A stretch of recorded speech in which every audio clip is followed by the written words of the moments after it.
Good morning, everyone. In this video, we are on page 12 of the practice set, and I just want to go through some of the instructions and example problems on this page together. So first, in this first section, we are finding any holes and vertical asymptotes by looking at the restrictions, and we also want to find any horizontal or slant asymptotes.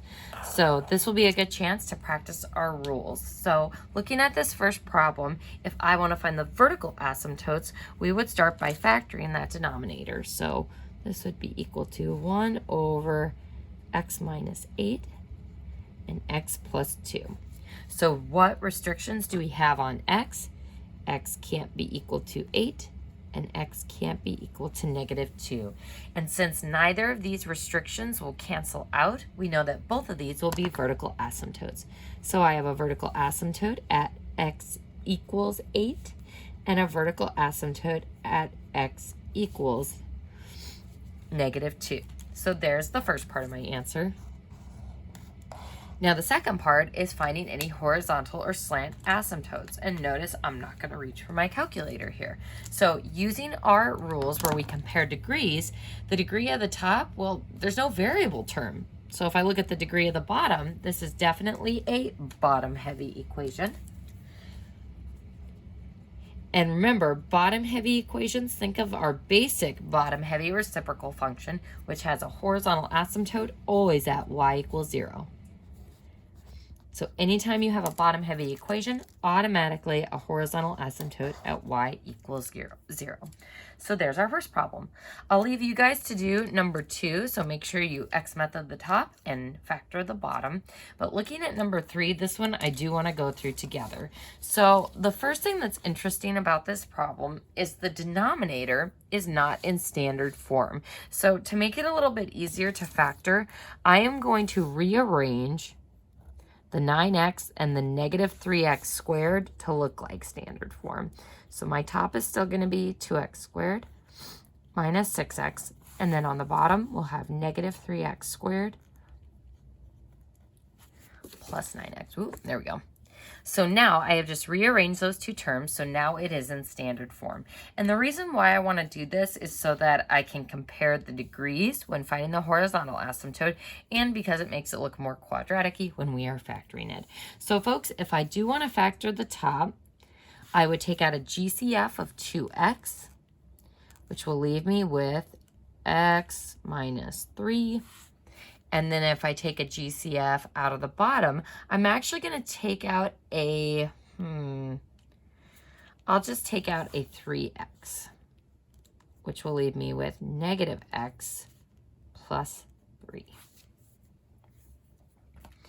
I could have also, and actually folks, so here's what's tricky about this one. Another tricky thing about this one. Are these two factors the same? This one has positive x, this one has negative x, this one has negative 3, this one has positive 3. So currently, these are not the same, but what if I took out a negative 3x instead of a positive 3x? Then we'd be left with x minus 3 on the bottom. So I'm going to take out a negative 3x because now I have factors that will cancel each other out. So folks, sometimes you have to be a little creative with the signs when you're taking out your GCFs, just in case you need to get one of those other factors to cancel out. So this is going to be my true factored form. So restriction wise, x cannot be equal to 0 from this term, and then x can't be equal to 3 from the other term. Now, the x minus 3 can cancel. So that means this is going to be a hole, and this one will be a vertical asymptote. So I'm going to go ahead and just write the vertical asymptote first. So a vertical asymptote at x equals 0.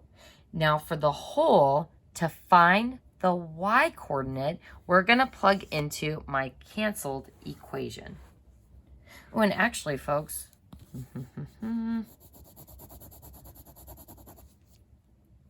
we're going to cross off that vertical asymptote at x equals 0, and I may have just found a mistake on the key. So this isn't a vertical asymptote at 0 because take a look here, folks. we can cross off those x's as well. So we have a whole at 0 and a vertical asymptote at 0.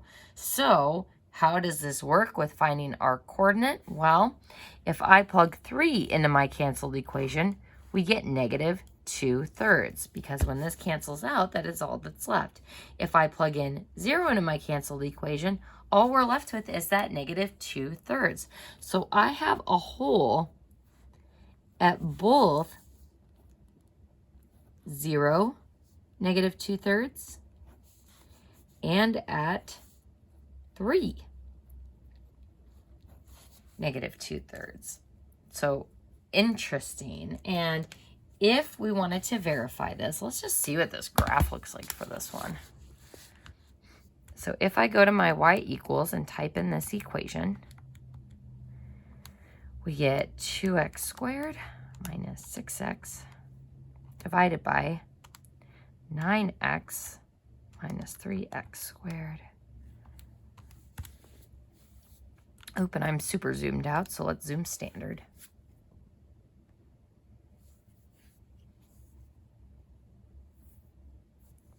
So interesting, that's what our graph looks like.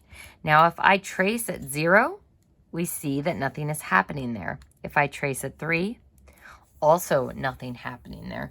So folks, it appears that we had this horizontal line at negative 2/3 with a break at 0 to negative 2/3 and 3 negative 2/3. So definitely not a vertical asymptote for this one. So I am sorry if that is incorrect on the key. You should have 2 holes, one at 0 negative 2/3 and one at 3 negative 2/3.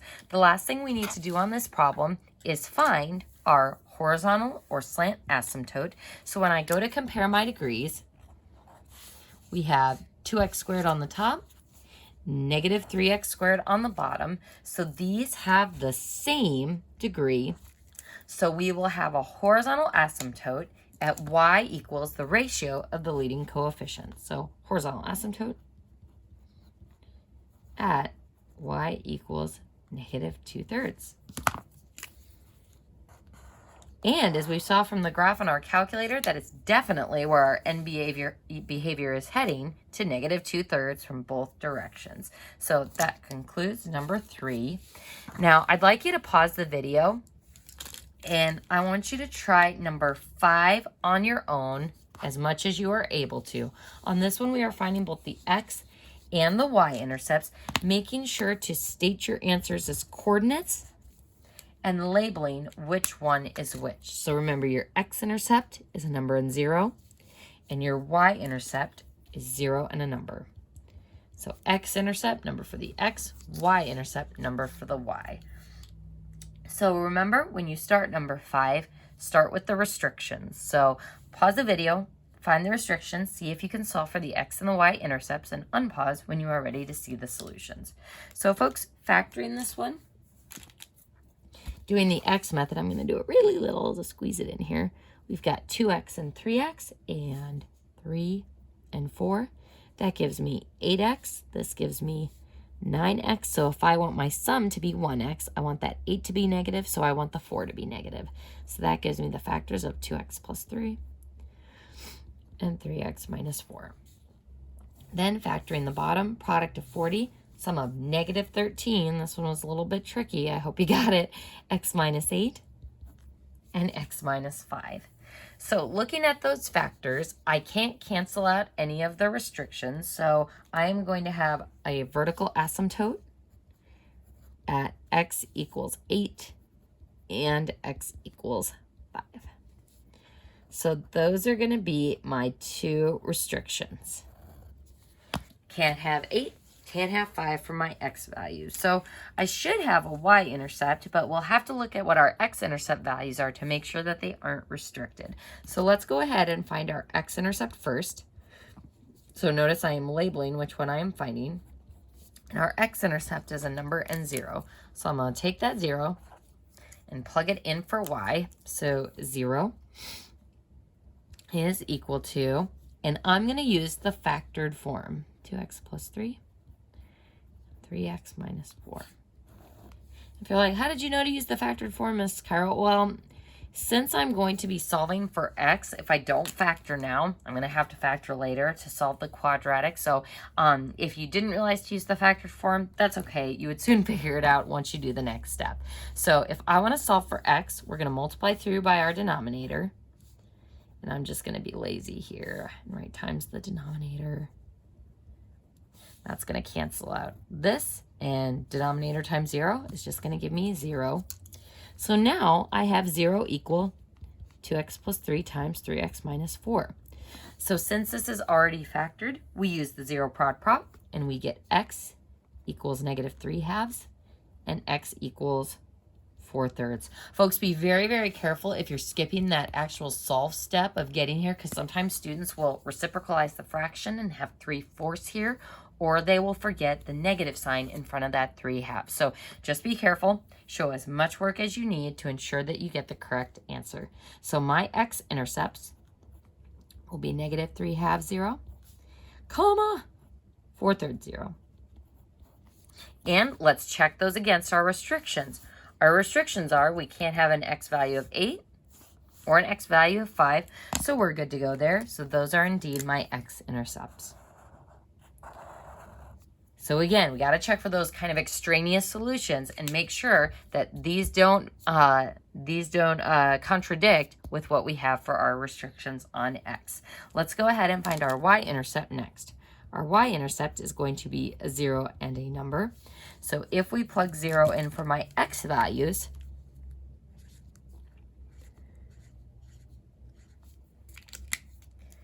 we will get 6 times 0 squared plus 0 minus 12 over 0 squared minus 13 times 0 plus 40, which gives us negative 12 over 40. Take a 4 out of both of those and we get negative 3/10. Alrighty, so that's going to give me my y-intercept at 0, negative 3/10. And I cannot find that green pen that I'm looking for, so we're just going to put a larger box around this. That is my y-intercept at negative 3/10. So folks, I will leave you to finish off the rest of the problems on this page. As you look at the problems below, though, just be careful that you are reading these scales correctly. This tells us that there's a vertical asymptote at x equals 3. So notice that your x tick marks are spaced out a little bit different than your y tick marks. This one says you have a vertical asymptote at x equals negative 3. And a horizontal asymptote at y equals 5.